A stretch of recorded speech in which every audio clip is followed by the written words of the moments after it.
WhatsApp India में messaging का king था, पर अब उसे पेमेंट का किंग बनना था। इसी बीच यूपीआई लॉन्च हुआ। व्हाट्सएप के पास यूज़र भी थे और डिस्ट्रीब्यूशन भी था, पर फिर भी वो स्केल नहीं कर पाए। आप खुद सोचिए, यूपीआई से पेमेंट करते टाइम व्हाट्सएप से आप क्यूआर कोड मंगा लेंगे, पर पेमेंट करने आप किसी और ऐप जाएंगे। और फिर मेटा ने बहुत ही इंटरेस्टिंग मूव किया।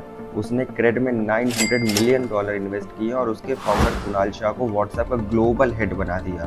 पर सवाल ये है कि अगर सिर्फ इन्वेस्टमेंट करना था तो फाउंडर को साथ ले जाना जरूरी क्यों था? तो जवाब सिंपल सा है कि पेमेंट बिजनेस टेक्नोलॉजी का गेम कम और कंज्यूमर बिहेवियर का गेम ज़्यादा है। कुणाल शाह ने पहले फ्री चार्ज बनाया, फिर क्रेड, और इंडिया के डिजिटल कंज्यूमर की साइकोलॉजी को समझने की रेपुटेशन खड़ी की।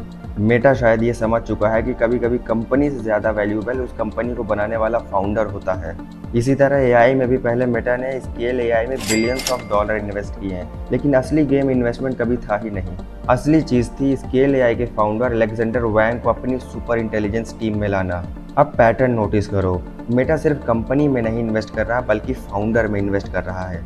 वो उन फाउंडर को अपने मिशन के अंदर खींच रहा है जो शायद उस प्रॉब्लम को सबसे डीप लेवल पर समझते हैं। और शायद इसीलिए क्रेड में इन्वेस्टमेंट की सबसे बड़ी हेडलाइन कभी पैसा था ही नहीं, कुणाल शाह थे।